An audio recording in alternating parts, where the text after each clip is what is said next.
When I joined college, I have so many myths related to software engineering. आज हम सभी myth के बारे में इस वीडियो में बात करने वाले हैं। मैं मान के चल रहा हूँ कि मेरी जो ऑडियंस है वो फर्स्ट ईयर स्टूडेंट है, second year, third year, fourth year और बहुत सारे एम्प्लॉयज़ भी है जो जॉब कर रहे हैं। हम सभी को काफ़ी सारे मिथ होते हैं related to software engineering industry और सॉफ्टवेयर इंजीनियरिंग फील्ड।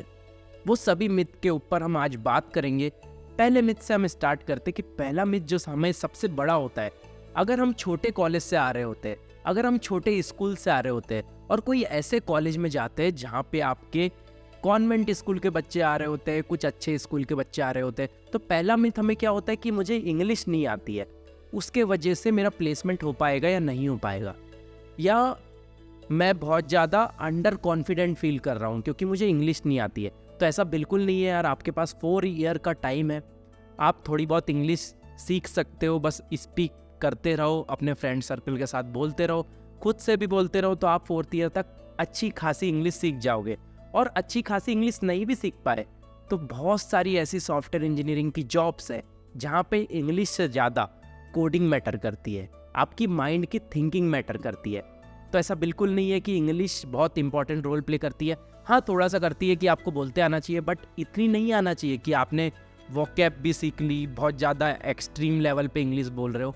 उससे सॉफ्टवेयर इंजीनियरिंग को कोई फ़र्क नहीं पड़ता है। अगर आपको सॉफ्टवेयर डेवलपर बनना है, आपको टेक्निकल फील्ड चूज़ करना है, एचआर नहीं बनना है, तो सॉफ्टवेयर इंजीनियरिंग में आपके लिए अपॉर्चुनिटी है। आपको उतनी इंग्लिश आना ज़रूरी नहीं है। सेकंड चीज़ जो बच्चों के मन में आती है या जो एम्प्लॉयज़ होते हैं उनके भी अंदर आती है कि मैं आईआईटी बैकग्राउंड से नहीं हूँ तो मुझे बड़ी कंपनीज प्रीफर करेगी या नहीं करेगी। तो देखो, सिंपल सा रूल है, बड़ी कंपनीज उन्हीं को प्रीफर करती है जिनके अंदर स्किल्स होती है। अब वो आईआईटी से हो, नॉन आईआईटी से हो, फ़र्क नहीं पड़ता है। एज एन एग्जाम्पल आप मुझे देख सकते हो। बस क्या डिफरेंस आता है आईआईटी और नॉन आईआईटीएन में कि नॉन आईआईटीएंस को ज़्यादा स्ट्रगल करना पड़ता है, ज़्यादा चीज़ें करना पड़ता है, बिकॉज आपके कॉलेज में कंपनी नहीं आ रही है, आपको मार्केट में कंपनीज कम मिल रही है, बहुत सारी कंपनीज आपको इंटरव्यू देने भी नहीं बुलाएगी, कोडिंग टेस्ट भी सेंड नहीं करेगी। ये सब प्रॉब्लम नॉन आईआईटीएंस के साथ आती है। अगर आप आईआईटी से हो तो आपको कॉलेज में ही खाना परोस के मिलेगा कि यार ये थाली है, इसमें से जो कंपनी में बैठना चाहते हो बैठ जाओ, जिसमें आप जो आपको अच्छी लग रही है, जिसमें आप सेलेक्ट हो जाओगे, चले जाना। बट नॉन आईआईटीएंस के साथ वो नहीं होता है, आपको ऑफ कैंपस जाना पड़ता है जहाँ पे पूरे इंडिया होता है, बहुत सारे बच्चे कॉम्पीट कर रहे होते हैं। एक तो कॉम्पिटिशन बढ़ जाता है, दूसरी चीज़ वहाँ पे स्किल्स की भी रिक्वायरमेंट होती है कि आपको ज़्यादा आना चाहिए, जब भी तो आप कॉम्पीट कर पाओगे। वहाँ पे बहुत सारे ऐसे भी बच्चे होते हैं जो आईआईटीएंस होते हैं, नॉन आईआईटीएंस होते हैं, वो भी ऑफ कैंपस आते हैं, बहुत भीड़ होती है।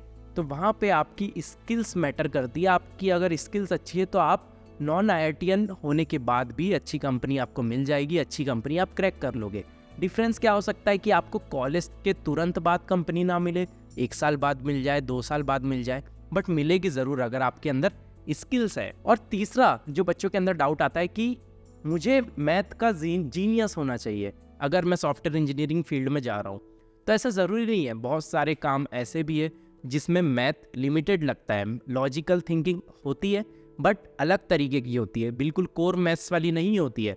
सॉफ्टवेयर डेवलपर बनने के लिए आपको बिल्कुल जीनियस नहीं होना है मैथ्स में, ये आपको मान के चलना है। आपको थोड़ा बहुत मैथ्स आना चाहिए, थोड़ी बहुत रिक्वायरमेंट होती है, बट लॉजिकल थिंकिंग बिल्कुल डिफरेंट है मैथ्स से। वो प्रॉपर मैथ्स नहीं है, आप सीख सकते हो programming is a different thing, maths is a different thing. Okay, हाँ, कुछ चीज़ें में हेल्प करेगा, जैसे आप मशीन लर्निंग पढ़ रहे हो, आर्टिफिशियल इंटेलिजेंस पढ़ रहे हो, वहाँ पे कुछ एल्गोरिथम, कुछ फॉर्मूले आपके मैथ्स से डिराइव हो रहे होंगे, बट आप सीख सकते हो। ऐसा नहीं है कि उसमें प्रॉपर मैथ्स लग रहा है, इंटीग्रेशन, डिफरेंशिएशन ये सब करना पड़ रहा है, ऐसा कुछ नहीं होता है। ओके, तो ये मिथ भी आपका क्लियर है कि आपको मैथ जीनियस नहीं होना है एक सॉफ्टवेयर डेवलपर बनने के लिए। थोड़ा बहुत भी आता है, चल जाएगा काम। और एक मिथ जो बच्चों के अंदर होता है कि मैं अगर कॉलेज का कोर्स कंप्लीट कर लूँगा, कॉलेज के सब्जेक्ट अच्छे से पढ़ लूँगा तो मेरा प्लेसमेंट अच्छा हो जाएगा, मैं अच्छा इंजीनियर बन पाऊँगा।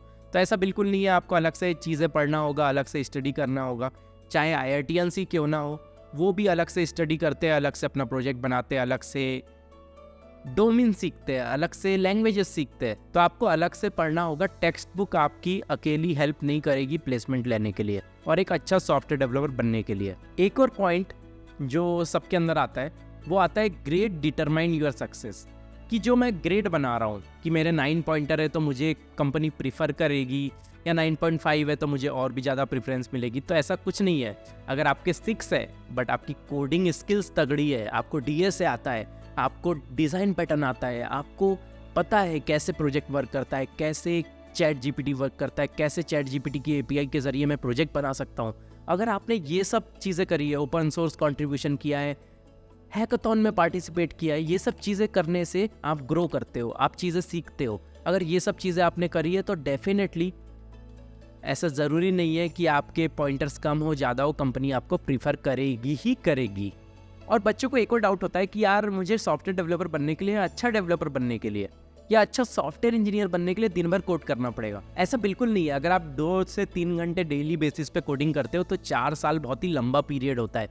4 साल में आप कितने घंटे पढ़ लोगे, कितने घंटे आप कोडिंग कर लोगे, तो उतना सफिशिएंट है। 2-3 घंटे डेली कर लो, किसी दिन छोड़ भी सकते हो, किसी दिन घूमने चले जाओ, किसी दिन ज़्यादा कर लो, किसी दिन कम कर लो, अपने हिसाब से आप मैनेज कर सकते हो। बट पूरे दिन नहीं करना है आपको, अपनी भी लाइफ है, अपनी लाइफ चिल करना है, घूमना है, अलग अलग चीज़ें एक्सप्लोर करना है, वो भी इंपॉर्टेंट होता है। ओके, अब यहाँ पे बच्चों को एक और डाउट आता है कि यार इतनी सारी टेक्नोलॉजीज आ रही है तो हमें क्या हर बार नई टेक्नोलॉजी सीख के रखना चाहिए अच्छी कंपनी में जाने के लिए या सॉफ्टवेयर इंजीनियर बनने के लिए? तो ऐसा बिल्कुल नहीं है। हमेशा ओल्ड टेक्नोलॉजी भी कंपनी के अंदर प्रेजेंट होती है। अगर आप जावा सीखते हो, जो जावा हमेशा से चल रही है, बस उसके ऊपर एक लेयर लग जाएगी। जैसे आप जावा के ऊपर एपीआई बना रहे होगे, जावा की फ्रेमवर्क यूज़ कर रहे होगे, जावा की अलग अलग चीज़ें यूज़ कर रहे होंगे, जावा का वर्जन नया आ जाएगा तो उसमें कुछ चेंजेस आ जाएंगे, कुछ मेथड नई आ जाएगी, जावा का एसडीके नया आ जाएगा तो उसमें कुछ फंक्शंस आ जाएंगे, कुछ डेप्रीशिएट हो जाएंगे। तो इस टाइप की चीज़ें होती रहती है। तो हमेशा आपको नया आना ज़रूरी नहीं होता है, जो भी आता है बेसिक अच्छे से आना चाहिए, उसके ऊपर ही सब कुछ बेस्ड होता है। तो अगर आपके बेसिक क्लियर है तो आप कभी भी नई चीज़ें सीख सकते हो और अच्छे से सॉफ्टवेयर इंजीनियर वाला काम कर सकते हो। और ऐसे प्रेशर में नहीं आना है कि यार कॉलेज का 4th ईयर आ गया तो मेरी ड्रीम जॉब नहीं लग रही है या मैं जो चाहता था वहाँ पे प्लेसमेंट नहीं हो रहा है। तो प्रेशर में नहीं आना है, पढ़ते रहना है। टाइम लग सकता है, कभी कभी आपके हाथ में सब कुछ नहीं होता है। जैसे रिसेशन आ गया, थोड़ा मार्केट ख़राब हो गया तो कंपनीज़ में हायरिंग ही कम हो गई, आईआईटीज़ में भी हायरिंग नहीं हो रही। तो उस सीन में आपको थोड़ा सा वेट करना होगा, थोड़ा सा बैठना होगा। जब आप ऐसा करते हो तो आराम से 1 साल बाद आपकी जॉब लगती है। आराम से आप चीज़ें करो, बस पढ़ते रहो। अगर आप पढ़ते रहोगे तो आपको कोई दिक्कत नहीं जा रही होगी। जैसे मेरे केस में भी 2020 में लॉकडाउन हुआ तो मुझे 2021 में अच्छी जॉब मिली, बट मैं भी बहुत हरी में था कि यार जल्दी मिल जाए, बट मिल नहीं रही थी। तो आपको ये ध्यान में रखना है कि यार आपके ऊपर सब कुछ बेस्ड नहीं होता है। अगर आपको आता भी है उसके बाद भी आपको रिजेक्शन मिलेंगे, उसके बाद भी आपको बुलाया नहीं जाएगा इंटरव्यू में, आपके टेस्ट क्लियर होने के बाद भी कुछ रिस्पॉन्स नहीं आएगा कंपनीज का। ये सब चीज़ें कॉमन है अगर आप नॉन आईआईटीएंस हो तो। ओके, तो होपफुली आपको वीडियो में मज़ा आया होगा। वीडियो में मज़ा आया होगा तो वीडियो को लाइक कर देना, चैनल को सब्सक्राइब कर देना। काफ़ी लोगों ने करके नहीं रखा है। तब तक के लिए मिलते हैं न्यू वीडियो के साथ। टेक केयर, बाय बाय, सी या, हैव अ गुड डे।